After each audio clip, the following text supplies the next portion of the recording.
Welcome to the Natural Genius podcast. We're here to help you tap into your natural genius. Let's go. I'm about to meet Toni, who I met through Miranda at the Do Book Company, and she sounds like such fun already through the messages that we've had to organise today. She, on her LinkedIn, says, I help businesses fall in love at first volunteer through meaningful human-led volunteering and Julie Andrews style team events. Think mini Glasgow with purpose. We bring people together to do good and feel great doing it. We start with high energy hands-on team days co-created with local charities that feel less like corporate checkbox and more like a shared adventure. Then we keep the impact going inside our human-led volunteer network, matching employees to causes in real time. I'm so much looking forward to hearing about her background in community development and the fun that she gets up to, and maybe a little bit of mischief too. Enjoy hearing from Toni. Toni, welcome to the Natural Genius podcast. Hi, thank you so much for having me. Really good to be here. An absolute delight. So I thought I'd start off with something that's going to make us giggle. Tell me, what do you do for fun these days, Toni? Do you know what? It's really interesting. There is so much of my work that overlaps into fun. And at the minute, I'm running so many different events, lots of local community-led stuff. We're running a silent book club at the moment, which is a bit of a random one where everybody just comes together in silence. We read, we set a sort of timer. Everyone brings their own book. We snuggle down with books and blankets and candles, and then go home to bed, which is lovely. And then, yeah, it's a good one. Yeah, it's a good one. And then just the standard, really. Walks by the seafront, hanging out with friends, gym, the lovely stuff, dancing. Oh my goodness. And so you're in Brighton in the UK, so walking by the beach makes sense to me. It does, yeah. It's a pebbly beach, but it's a lovely one nonetheless.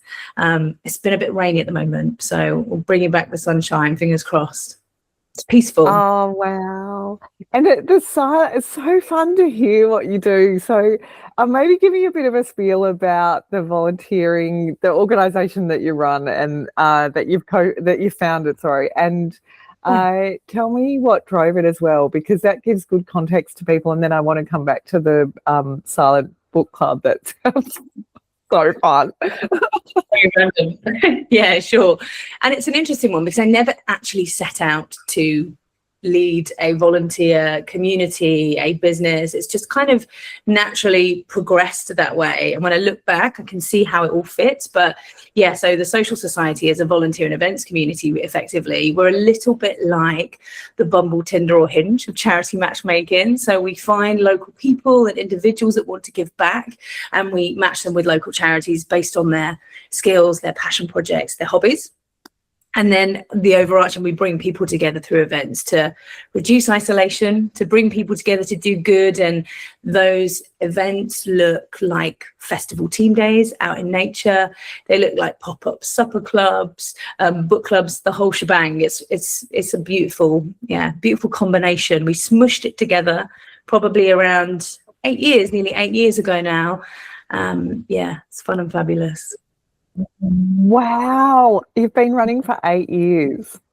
Yeah, and it's been a really interesting journey. And to your point, actually, how I sort of got there, my sort of background is communities, managing community services in the UK, the government-led ones and also community-run ones. So anything from Ministry of Justice, Department of Health, mental health services, end of life, children's provisions, the list went on and on and on. And I loved it.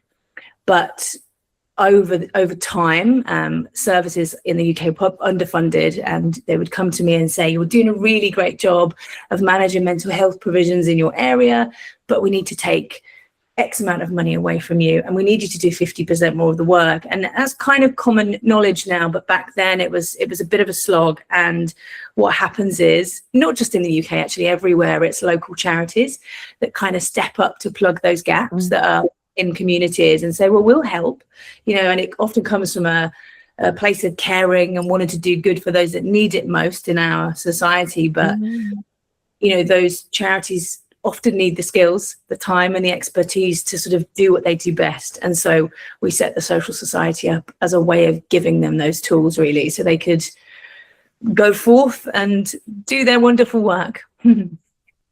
Wow. And so pop-up festival style great events, they do have expense to them. How do you manage to do that in a delighting and economical way? Sure. So it's organizations that will pay us to curate these bespoke days for them. So it could be anything from 50 to 750 people in a field. We'll have some parameters like we like people, planet and pets, for example. And so we'll incorporate charities, arts groups, theatre, music, catering that links directly with impact in the local community. And we curate it bespoke for each organisation. So they pay us. Charities get a financial benefit. They get to be part of the day. And we embed some sort of skill sharing and giving back to local projects inside the day itself. That is so impressive. And you and I have met through the Do crew, through Do Lectures. Tell me, it sounds like it could have been really important and delightful that you attended Do Lectures yourself, because you've put on so many of these experiences. It was about time that you enjoyed it. Tell me more. 100%. Yeah, 100%. And it's such a great space. It's such a great event. And I always love throwing myself into volunteer teams and helping curate and produce on the other side, when you're always at the front leading. I really, really love getting involved from a volunteer perspective. And that's what I did at the Do team this year at the summer. And it was just, they were the best team. The attendees were amazing. The actual event itself is just, it's a beautiful event. And so I was really pleased that I got to do that this year. And Toni, remind me, I'm sorry, I just forgot that you were a volunteer, but tell me, had you attended as a participant as well? No, it was not at all. So I went straight in. The behind the scenes first, because I got to experience it as a participant, and then I came back a couple of times as a volunteer. So I can relate to what you've been through. And then I was joking the other day that when we ran Do in Australia, there was I think it was the first year, the volunteers called it the Don't Lectures, because they were having behind the scenes fun. And my dear friend Jen Goss is who is the cook, one of the cooks with Anya. She was recently on the podcast and talking about the behind the scenes, and she was saying that her and Anya get together a few days before and they create, they put the world to rights first and pickle things or, do things that need to be done early. And so my heart is full remembering the volunteering that I did. So I'm so pleased you experienced that too. Yeah. It's a magical process as well. The sort of when attendees with any event, when they arrive at the space, you can see the delight, the decor, the small things, the little signs, the flowers, and it's a real joy to put that together before people arrive and just to see the magic as they do. It's really good. Toni, you just speak to my heart. Tell me, what do you love about that? Because my sense and my enjoyment as well for Do Lectures Australia is that those spots of delight and care and thoughtfulness help the nervous system. I'm just being rational I'm just putting the rational to it. But I do wonder whether sometimes the space can create really massive ripple effects, partly because of that deep care. And I wonder if it is because people can sync because they're being cared for and looked after, and their I don't know, subconscious can actually sense that they're in a safe space, but they have actually been thought of in the past. 100%. And I think we are so disconnected at this particular moment in time. And I think these types of events where you ditch the screens, you bring people together in real life for campfire stories, for food, for conversations, for random meetings in the coffee queue, that's what really, really matters. And I think going one step further, sort of with some of the events that we run, we really try, going back to the small things, we sort of embed scents in certain areas. So we do lots of scent mapping and, you know, different site, like for BSL and accessibility. And it's the tiny small things that you just wouldn't think about, that that make it magic, I think. And just humans in real life connecting is really important. And Toni, tell me more. So what's something that's amazed you recently about the scents? What's something that you've come up with, or you've learned, or you've done? Do you know what? I think we do put the small things in. I think we did an event, when was it now? In September, our end of year festival. And some of the feedback as people were leaving were just, I didn't realize I needed this so much. And it blew me away to a degree. I think, like I said, we're so disconnected. Just the simple sitting on hay bales and listening to the bird song and being in community again is really, really powerful. And I don't think people realize it until they step off that screen and into that field and out in nature, and that you could just see their shoulders relax and the smiles and system reset, as you put it so nicely. So that was a really big thing for us to pull off the end of year festival in quite a short period of time, but also just to see the magic and hear the words. It was good. Oh, in a short amount of time, you're a crazy enough person to be doing impossible projects like I've done. It is madness sometimes when you're creating experiences. It is. Tell me about the Silent Book Club, because somebody reminded me recently that at Do Australia we had a silent breakfast. And nice. It was actually, it was Gina, who, again, another beautiful person I met through Do. And that's one of the things that she remembers many years later. This year we're past 20. So we did 2015, was it 14 and 15, I think it was, in Australia. So it's been at least 10 years since we did it. But that's what she remembers. And the silent, I just think that that's great, because I know now we're a bit more aware of being providing for accessibility. At that time, we were just starting from an experience design point of view, just starting to think about senses, and generally in design or design thinking, or different aspects of design thinking. And I really love that that's one of the things that she remembers. So tell me about the Silent Book Club, please. Yeah, and I think at the very baseline, there are people that want to come to these events, and the Silent Book Club in particular. They're all over the world, actually. I can't claim the concept, but they really want to be around other people, but don't necessarily have the confidence or the ability to sort of to engage the way that me or you would. And so what we do is we create space. We say, look, bring your own book. There's no book list, as like a lot of other books. You sort of choose a book and you make everyone read it. Sure. With this, bring your own book. Some people bring 2, 3, 4. They arrive, they say hi if they want, they get a yoga, a bolster. There's really sort of classical chilled out music in the background. They find a space in the yoga studio. We sit down, we set a timer for an hour. So we just all read in silence together for an hour.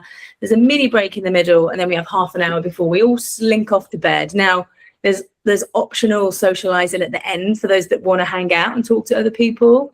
But most part, we just give people permission, if they want at any point, just get up and leave and go home, and that they don't actually have to be part of any of the chinwag and the chatter if they don't wish to. And some people do, some people don't, and that's totally fine. Wow. And this leads into thinking about your running experiences. How do you keep the balance and keep peaceful amongst that? Because at any given day, with the different programs, projects, experiences that you're designing and making happen, there could be a whole lot of things that you're having to deal with. Tell me how you stay personally peaceful and boundaries with myself as well, if I'm really honest. I love what I do so very much, but it can quite quickly, quite easily just take over. And there is always, with me as a human, as an individual, there's always so many plates juggling. The more the merrier for me. But that I have to enforce really strict boundaries with myself, like just taking silly things like taking 2, 3, 4 hours on a Monday morning to start the week my way, whether that be a sauna, a seafront box, some journaling, stretching, staying off my ruddy phone, take it slow mornings, just really slow mornings, not having that urgency, that because it will be there, and there is always something urgent on the email according to other people. So just being boundaried and doing the really lovely, relaxing things that make me happy and bring me joy. If something in this conversation lit you up, there's a signal in that. If you want help tuning your own signal into a clear next move, start with a 3-minute signal check-in at naturalgenius.com.au. And if you want focused support, book a signal lab and we'll work through it together. Now back to the Natural Genius. How did you learn what worked? A lot of failing, a lot of just do.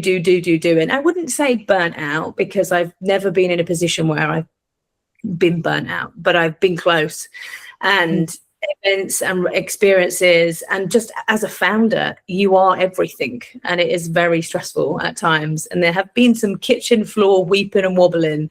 It's such a roller coaster, and you just learn over time. You get better, I think, at saying, actually, my health, my well-being is really important. And if I'm not fully whole and present, then I can't do any of this for anybody else. And ultimately, my aim with the business is to make as bigger impact on people's lives as possible. And if I'm not fully functioning, I can't do that. So, yeah. Wow. So tell me, in the perfect world and doing as much as you possibly can in the world, what would be the biggest vision that you could articulate? Oh, I would say that we operate the way we do, but globally in communities at a really, really hyper local level, so that individual matchmaking, that communities from the ground floor, grassroots, supporting each other with systems and structures that we've created ourselves, that are beneficial to those that need it most. And tell me sorry, I missed the end of that. Say that again. No, just saying that's what we do. We've sort of looked at some of the community systems for giving back and having these regenerative, circular, whatever you want to call them, economies, and said, actually, these just simply don't work for us anymore. Let's create something new. So to be able to scale and replicate our model in sort of cities globally would be amazing.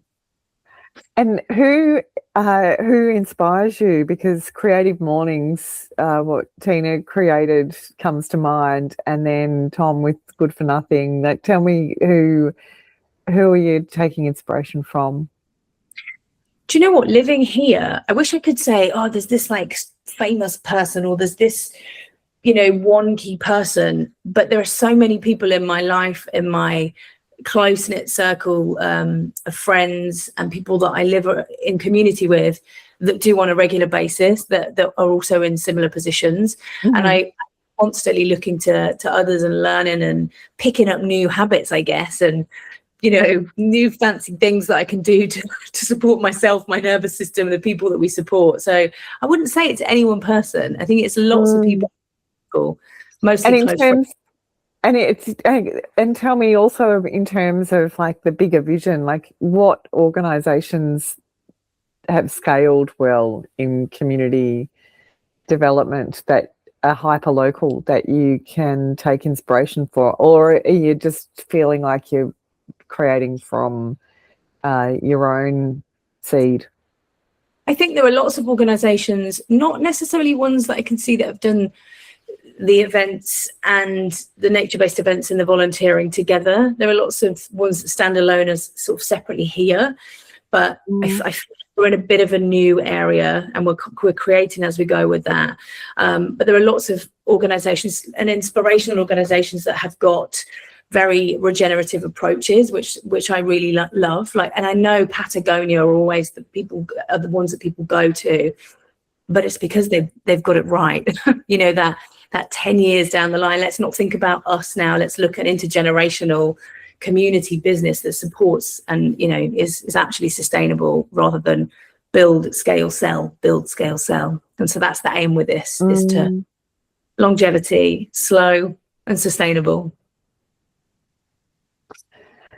Yeah, wow. And I was mentioning their repair aspect the other day to someone, and it's sort of like constant innovation. I don't know whether it feels like that working within Patagonia, but I love that we as observers and perhaps consumers of what they're creating get to see layers of innovation.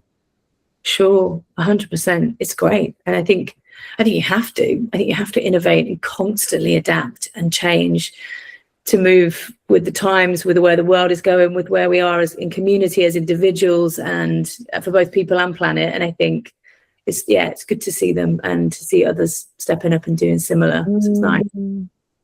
And tell me, what drives you, Toni? How did you come to be in volunteering yourself or in community development? What if you look back on your career as well, what do you think drives you to contribute so much? Do you know what? My best friend says I've got batteries up my arse, for starters. And I used to be, this has changed massively now over the years, but I used to be awful at standing up for myself and what I needed. You know, I'd be this sort of very British human that would go into the hairdressers and say, oh, I would just love a tiny little trim, please. And they would shave me like a rainbow coloured mohawk. And I'd be like, oh, thank you so much. Here's a £20 tip. And then I would leave and I would cry because I was useless at myself. But I've always been very good, again, on my soapbox for other people. So any type of injustice, like my baseline career and it has been in support work and advocacy, so representing other people irrespective of my own beliefs, wishes, values. And it could be anything from, can you help this human get a new flavored pot noodle in the hospital shop, all the way through to really serious mistreatment, and these individuals just don't have anyone around to be that person for them. And so I've always really loved being the person that gives others the support. So it kind of came from there, I guess. And again, like I mentioned at the beginning, I never expected to land in a position where volunteering and giving back to people and others the way we do would be part of it. But it just so happened, after managing those services for so long and seeing just what didn't work and who was stepping up over here to actually help us and those that needed it most, i.e. at the care home that needs support, or your best friend's friend that needs mental health intervention. It was always the small charities, and they were always desperately in need of skilled individuals or people that would give them the time and skills they needed. And that's where it come from, really. Yeah.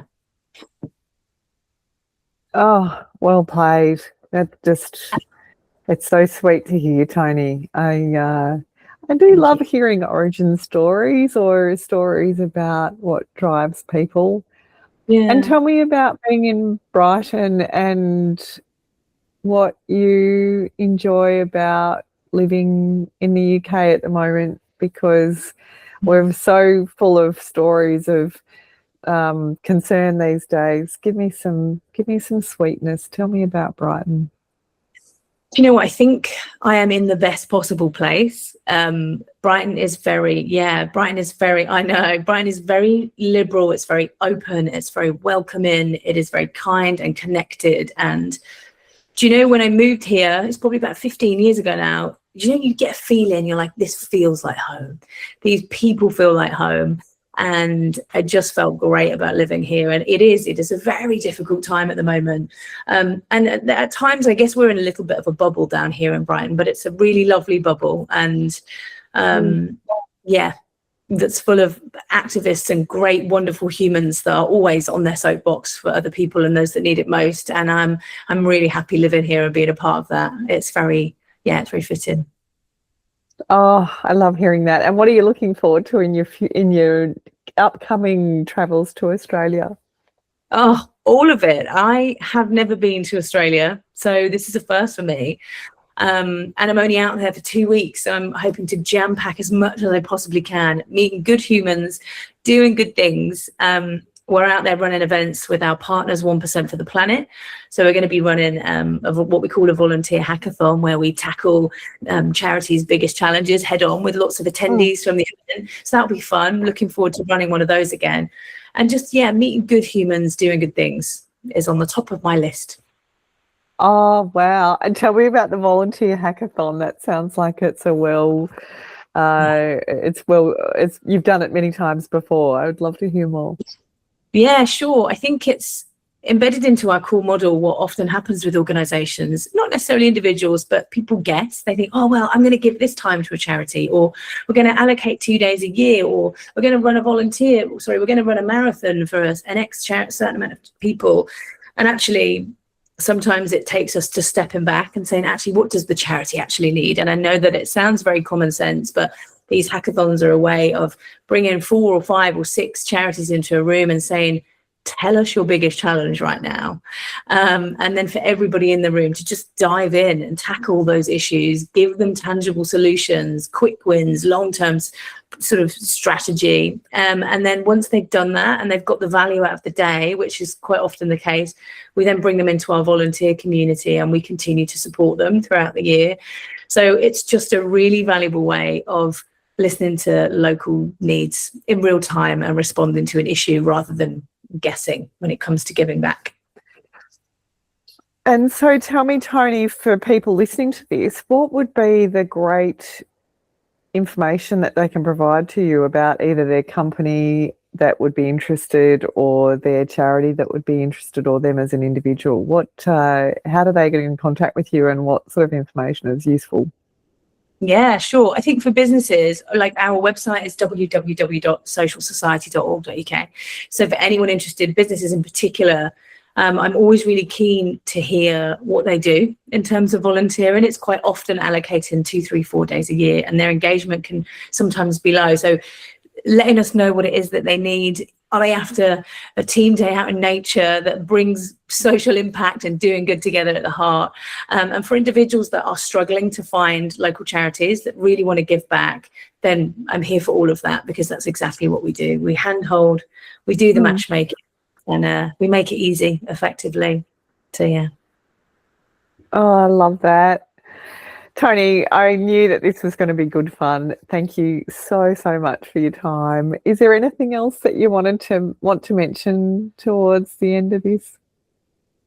I don't think so. I think we've had a lovely chat. I'm really, really grateful for being here and to chatting to you. It's been really nice. Thank you.